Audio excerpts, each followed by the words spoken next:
Tubuh yang besar dan kuat. Sapi Limousin memiliki tubuh yang besar dan kuat, dengan dada yang lebar dan punggung yang lurus. Warna bulu yang khas, sapi Limousin memiliki warna bulu coklat kemerahan yang khas banget, dengan bagian perut, ekor, dan kakinya yang lebih terang. Selanjutnya, tulang otot yang kuat. Sapi Limousin memiliki tulang dan otot yang kuat teman-teman, sehingga sangat cocok untuk dijadikan sapi pedaging.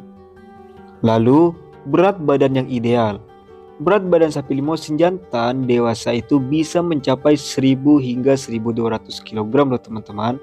Sedangkan sapi Limousin betinanya yang dewasa bisa mencapai 650 hingga 750 kg teman-teman. Selanjutnya, sapi ini tahan terhadap cuaca ekstrim tahu. Sapi Limousin ini memiliki kemampuan yang baik untuk bertahan dalam cuaca yang ekstrim, seperti musim